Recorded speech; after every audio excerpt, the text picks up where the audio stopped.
Hi everyone, I hope y'all are doing very well today, and welcome back to the channel.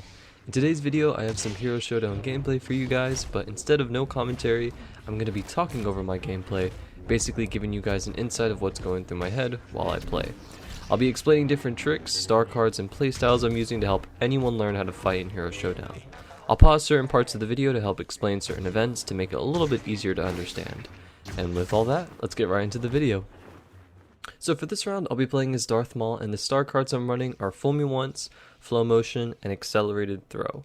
Fool Me Once gives you a decreased ability cooldowns, Flow Motion grants a third spin attack, and Accelerated Throw increases Maul's damage from his lightsaber throw ability. These are the 3 star cards I'd always recommend for Darth Maul when playing Hero Showdown. Now when it comes to the map, Mos Eisley, the one that I'm on right now, I'd always say to fight on this side of the map because everywhere else can be quite a challenge. Now I'm going to stop talking and let the gameplay speak for itself, and once the round's over, I'll come back to touch up on some tips. Sith control everything. Kenobi! You haven't exactly impressed me today.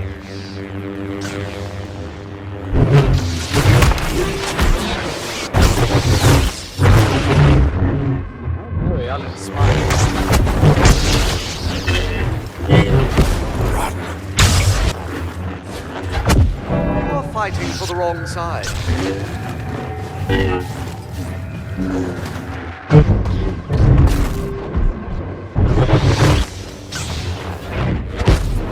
There is no fear.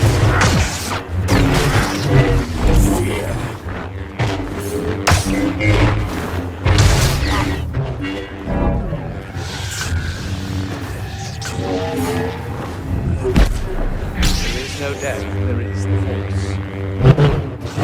Irritant.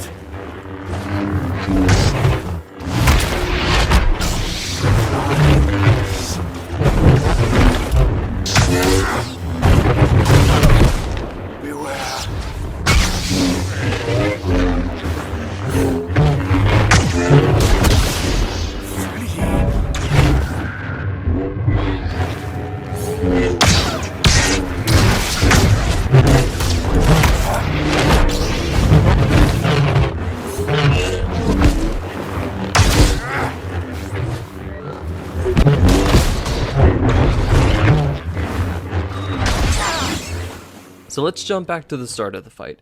When playing as Maul, my go-to opening attack will always be the lightsaber throw into the choke. The basic idea behind this combo is to throw your lightsaber at a distance to guarantee it will hit your opponent on its way back. Once it hits them, they'll be staggered even if they're blocking facing you, allowing you to get the choke in and get that extra bit of damage in.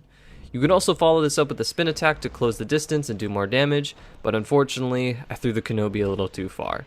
Now, the timing is a little difficult with this, but once you practice it, it'll be very powerful and very good against your enemies. Another tip, you can use force abilities on Kenobi while he's using defensive rush along with Maul's lightsaber throw. Also, when facing a Kenobi in Hero Showdown, you want to always be pressuring him to stop his health regeneration, because if you don't, all your work can be pushed off when fighting Kenobi. Maul is a great tool against this because his lightsaber throw can easily deal some damage to stop his health regen without having to play overly aggressive. The final tip for this round will be the last hit I got on Kenobi. Now, I don't know the technical term for this move, but I see it as a quicker jump swing. To perform this move, you dodge while holding the block button, wait about half a second, and do a jump attack. This move is extremely powerful and can be done on almost every lightsaber character. It takes practice and prediction, but once you master it, you'll greatly improve your dueling capabilities. So next round I'll be playing as General Grievous, and the star cards I like to use are Beating Heart, Sith Trained, and Flesh is Weak. Beating Heart basically increases Grievous's health regeneration, which is always a plus in Hero Showdown. Sith Trained increases Grievous's lightsaber damage, but also increases his stamina consumption. This may seem bad since Grievous already has weak stamina, but with practice and a good rotation of abilities, you barely notice it. If it is too much and you feel that you're running out of stamina, I'd also recommend using Cowardly Retreat. This pretty much gives Grievous damage reduction whenever he uses his Claw Rush ability. And the final star card I'm using is Flesh is Weak. This is one of Grievous's best star cards because for every 10% health missing, he gains a little bit of damage reduction. I'd always say to have this star card on since it greatly increases your survivability in any fight. Now with all that, let's get into the round. I will show you the dark side. weapons. Time to power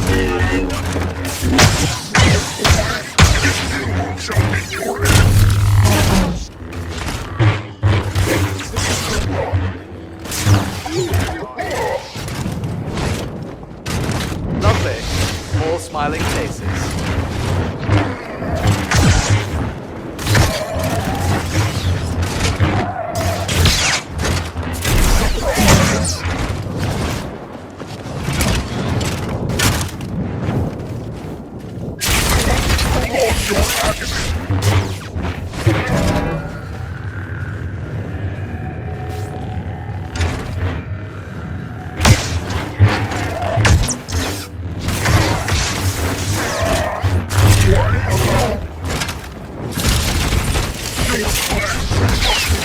I hear a lot of talking.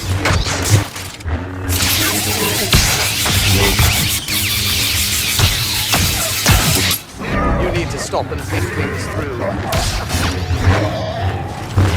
Supreme Leader's dope will not be pleased.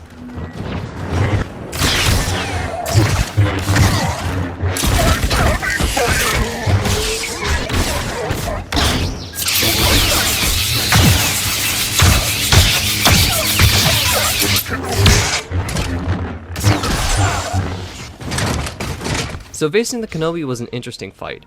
The first tip I'd give is with Grievous's thrust surge.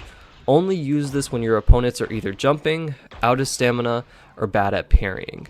This ability can be easily parried when facing a knowledgeable opponent. Next tip is about Grievous's unique jump swings. This goes back to the tip I made earlier at the end of the round with Maul, but it's even easier. Instead of having to dodge beforehand, you just jump and swing.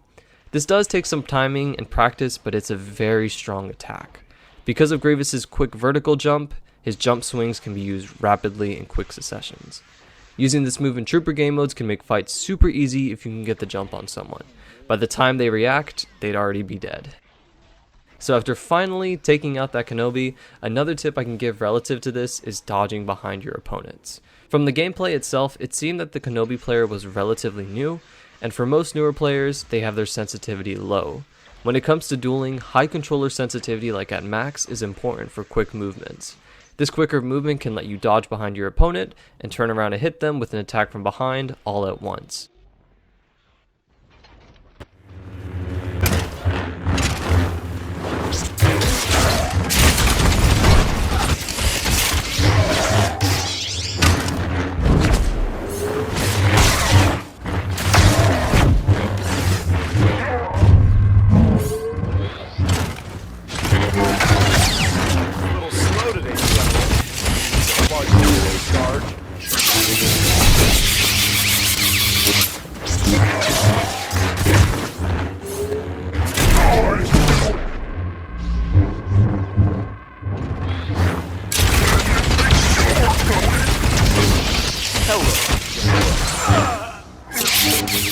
Now let's get on to the fight with Anakin. So my last tip for Grievous would be with his Claw Rush ability.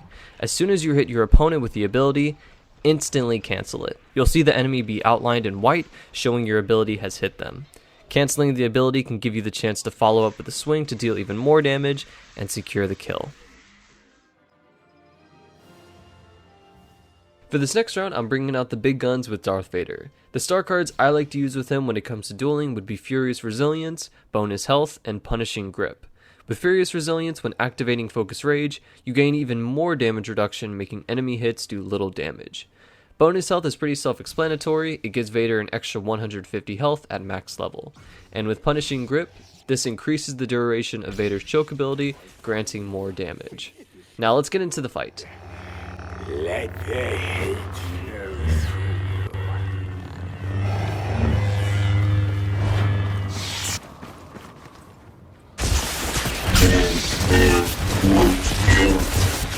So,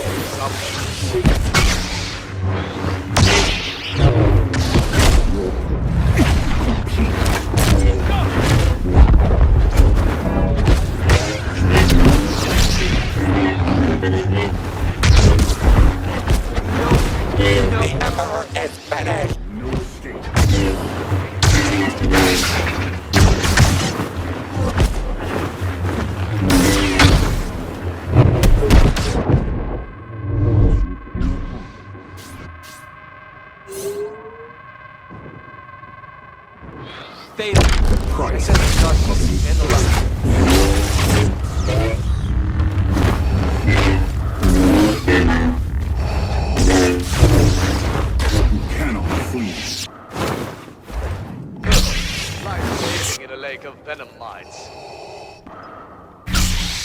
You are as clumsy as you are stupid.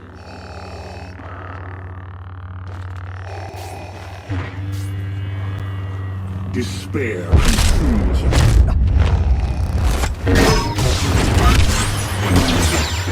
Luke Skywalker's training was clearly incomplete.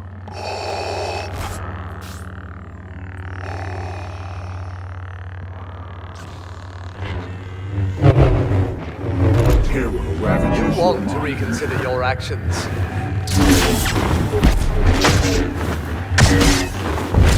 Valiant effort.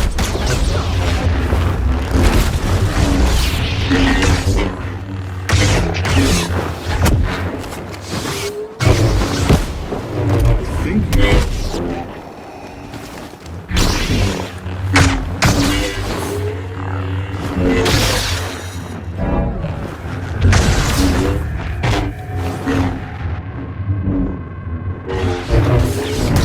Defy me. There is no emotion, there is peace.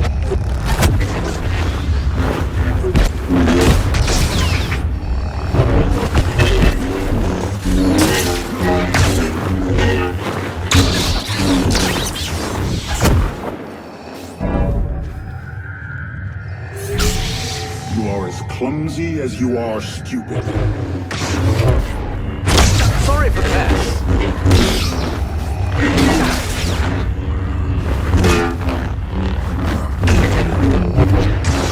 No. There is no chaos, there is harmony.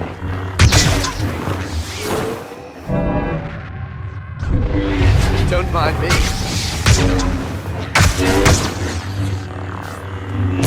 How unfortunate.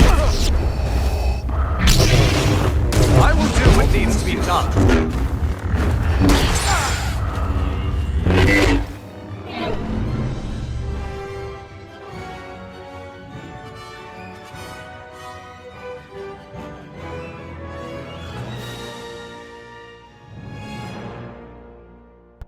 The first tip I can give is the combo if you catch an enemy with a choke.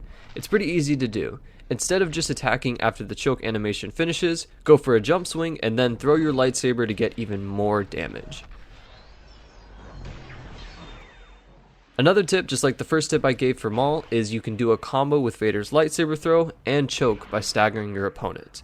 This one's a little bit more difficult as you have to be much closer to your opponent, but if landed, it can do massive damage. And my last and final tip for this video would be to practice just the basic jump swings while sprinting. This move can be very powerful for dealing damage against blocking enemies. It's a little hard to explain, but for Vader at least, a jump swing's attack lasts much longer than a regular attack would. This can allow you to deal damage after your initial character's swing animation. And with all that, I hope some of these tips and gameplay can help you guys out when playing Battlefront 2, and if you have any questions, feel free to comment down below. As always, I hope you guys have a great rest of your day, and thank you so much for watching.